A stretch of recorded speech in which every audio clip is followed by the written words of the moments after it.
ওটা একটা কমেন্ট ছিল 2 মিনিটের এবং তিনি এটা মুছে দিয়েছেন এবং শুধু সেটা না আমাদের ফোরামে তিনি ক্ষমা চেয়েছেন এবং তিনি অন রেকর্ড টক শোতে যমুনা টেলিভিশনে বসে বলেছেন যে দিস ইজ নট মি, আমার এটা ভুল হয়ে গেছে। 3-4 জন নেতার একজন হাসনাত, এটা যথেষ্ট না আপনি হাজির করবেন তার ছাত্রলীগ আমলের ঘটনা।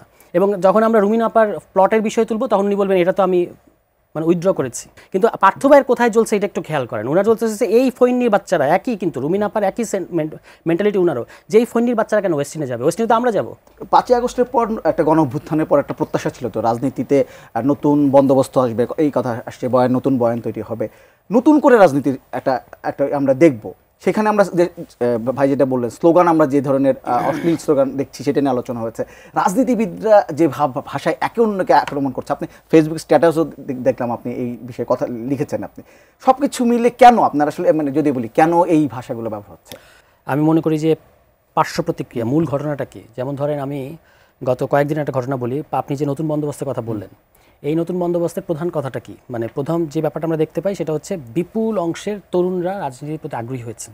তাদের মধ্যে ভুল আছে, অনেক কিছু আছে, কিন্তু মানে সাধারণ ঘরের ছেলেমেয়েরা রাজনীতিতে এসেছে এবং তারা বলছে যে আমরা বাংলাদেশ পরিচালনার ক্ষেত্রে আমরা মতামত রাখবো, কীভাবে দেশ চলবে, রাষ্ট্র চলবে। তাদের একটা অপিনিয়ন আছে, সব অপিনিয়ন ঠিক, সব অপিনিয়ন বেঠিক এটা তো হয় না, কিন্তু তারা অপিনিয়ন মেক করছে। এইটা একটা নতুন বাস্তবতা যেটা অনেকের মানতে কষ্ট হচ্ছে, কারণ আমাদের একটা যে সেট আপ আছে, এই সেট আপে কে কোথায় থাকবে, কে কালচারে থাকবে, কে মিডিয়ায় থাকবে, কে রাজনীতিতে থাকবে, কে অর্থনীতিতে থাকবে, এগুলোর একটা সেট আপ দীর্ঘদিন জাস্ট হাত বদল হয়।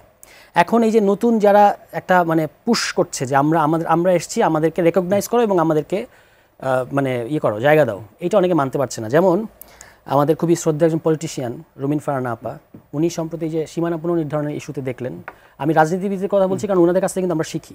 তো সীমানা পুনর্নির্ধারণের ইস্যুতে উনি অন্য কোনো বিএনপি নেতা বললে এক জিনিস, আমি ওনার কাছ থেকে যেটা শুনেছি এটা আমার কাছে হরিবল লেগেছে। উনি বলেছেন যে গুন্ডা চাইলে গুন্ডা আনতে পারি, এটা কোনো বিষয় না।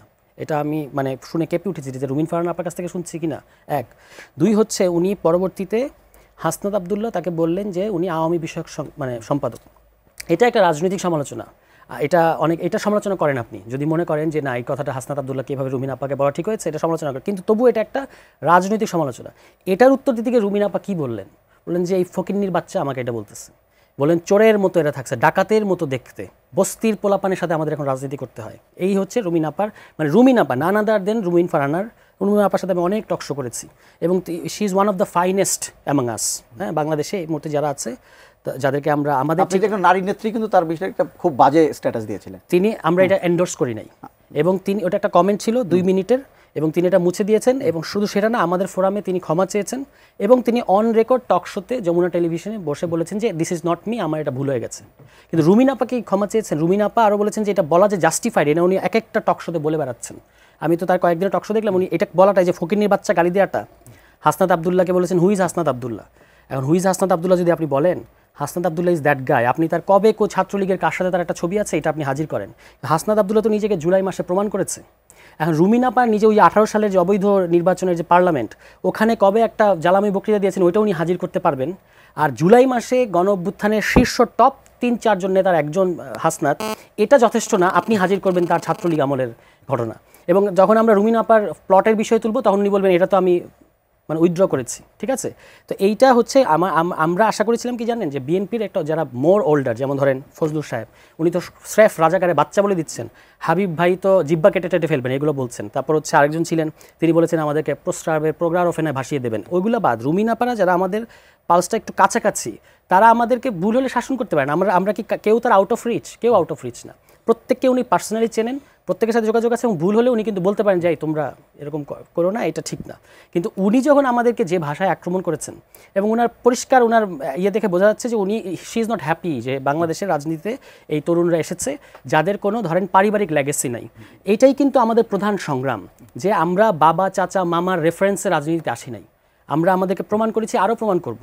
ইন দ্য মিন টাইম আমাদের ভুল হবে, আমরা ভুল করব, আপনি সমালোচনা করবেন, আমরা সেটা শুধরাবো, কিন্তু আমরা রাজনীতিতে থাকবো। কারণ আমরা মনে করি যে বাংলাদেশের সাধারণের ছেলে মেয়েদের অধিকার আছে এই দেশে কীভাবে চলবে। খালি কি তারা ওই যে আরেকজন বলেছিলেন, দেখেন আরেকজন খুব আমাদের বিদগ্ধ রাজনীতিবিদ পার্থ ভাই কি বলছেন, যে আগে ক্যান্টিনে ভাত খুঁজতো, এখন ওয়েস্টিনে গিয়ে খোঁজে, হাঁস খোঁজে। ঠিক আছে, মানে ওয়েস্টিনে একজন অ্যাডভাইজার, রানিং অ্যাডভাইজার ওয়েস্টিনে যাচ্ছেন, এটা পার্থ ভাইয়ের তো গণ অভ্যুত্থানের মধ্য দিয়ে আপনি নেতা হয়ে তারপরে সেখানে আপনি মিনিস্টার হয়েছেন, 2টা রানিং মিনিস্ট্রি চালাচ্ছেন।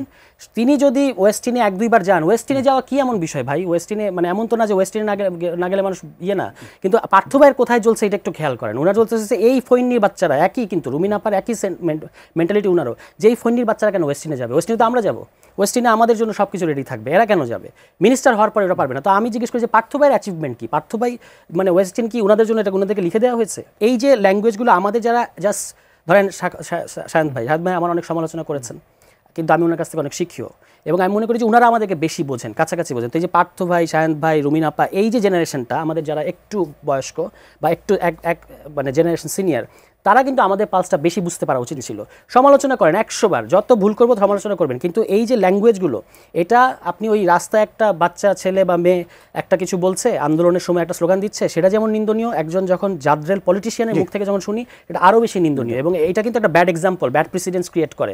এইটা আমি এখনো পর্যন্ত দেখি না যে রুমিন ফারহানা আপা কোথাও বলেছেন যে না আমি এটা রাগের মাথায়। এই ছেলেরা কি চায় যদি এবং হাসনাত আব্দুল্লাহ কিন্তু ফেসবুক স্ট্যাটাস দিয়ে বলেছে যে রুমিন আপাকে যেন কেউ কোনো ধরনের বাজে আক্রমণ, বুলিং যেন না করা হয়। তো রুমিন আপা যদি একবার অন রেকর্ড বলেন যে আমি এটা রাগের মাথায় বলে ফেলেছি, এটা আমার বলা ঠিক হয় না, আপনি দেখেন তারা কিভাবে আপনাকে আবার জড়িয়ে নেয়, মানে কিভাবে আপনাকে আবার গ্রহণ করে। কিন্তু উনি তো সেটা করছেন না, উনি এটা জাস্টিফাই করে যাচ্ছেন একের পর এক, ফলে উনি একের পর এক ভুলের মধ্যে পড়তেছেন।